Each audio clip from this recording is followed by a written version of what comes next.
ನೋಡಮ್ಮ, ನಿನಗೂ ಯಾರು ಇಲ್ಲ ಎಂದೆ. ನೀನು ನಮ್ಮ ಮನೆಯಲ್ಲೇ ಇದ್ದು ಬಿಡು. ನಿನ್ನನ್ನು ನಮ್ಮ ಮಗಳಾಗೆ ನೋಡ್ಕೊಳ್ತೇವೆ. ಸರಿ ಅಮ್ಮ, ನನಗೂ ಯಾರು ಇಲ್ಲ, ನಿಮ್ಮಲ್ಲೇ ಉಳಿತೀನಿ. ಸರಿ.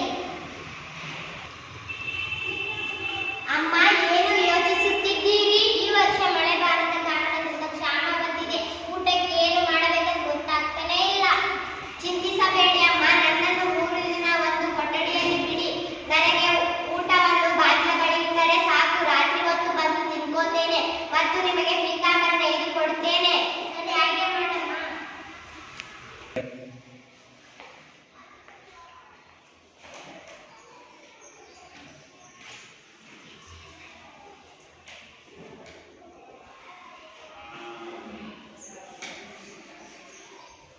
ಹರಿ, ಹೋಗಿ ಆ ಹುಡುಗಿಗೆ ಊಟ ಕೊಟ್ಟು ಬಾ.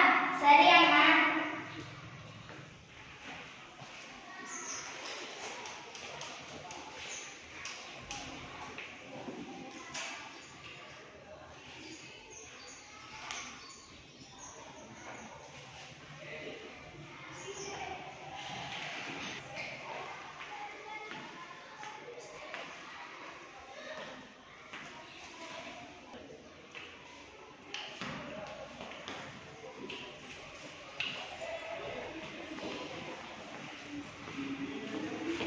ಅಮ್ಮ, ಇದನ್ನು ಶ್ರೀಮಂತ ವರ್ತಕರಿಗೆ ಮಾರಿ ಬನ್ನಿ.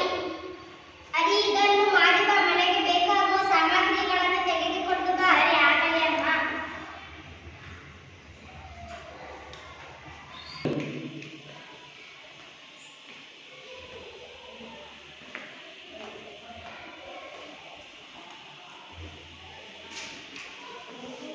ಅಪ್ಪ, ಏನು ಯೋಚಿಸುತ್ತಿದ್ದೀರಿ?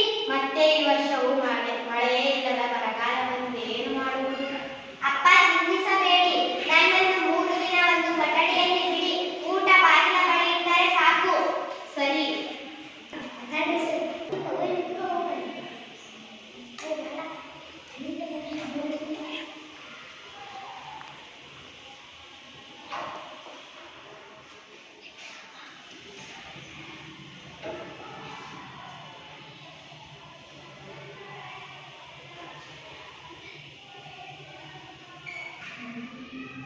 ಒಂದು ದಿನ ಕಳೆಯಿತು, 2 ದಿನ ಕಳೆಯಿತು. ಹರಿಗೆ ಆ ಹುಡುಗಿಯನ್ನು ನೋಡದೇ ಇರಲು ಆಗಲೇ ಇಲ್ಲ. ಕೊನೆಗೆ ಹರಿಯು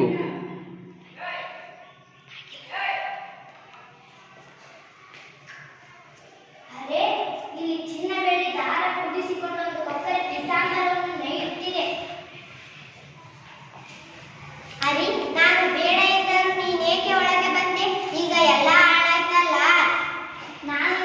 ನಾನು ಕಾಪಾಡಿದ ಕೊಕ್ಕರೆ. ನಿಜ, ನೀನು ಕಾಪಾಡಿದ ಕೊಕ್ಕರೆ. ನಿನಗೆ ಉಪಕಾರ ಮಾಡಲು ಹುಡುಗಿಯ ವೇಷದಲ್ಲಿ ಬಂದಿದ್ದೆ. ಈಗ ಎಲ್ಲ ಹಾಳಾಯ್ತಲ್ಲ. ನೀನು ಒಳ ಬರದಿದ್ದರೆ ನಾನು ಹೊರಗೆ ಬಂದು ನಿನ್ನ ಹೆಂಡತಿ ಆಗ್ತಿದ್ದೆ. ಹೋಗು, ಈಗ ಮುಗಿಯುತ್ತಾ ಬಂದಿರೋ ಪೀತಾಂಬರವನ್ನು ಮಾರು. ನಿಮ್ಮ ಜೀವನ ಮಾನವಿಡೀ ಸಾಕಾಗುವಷ್ಟು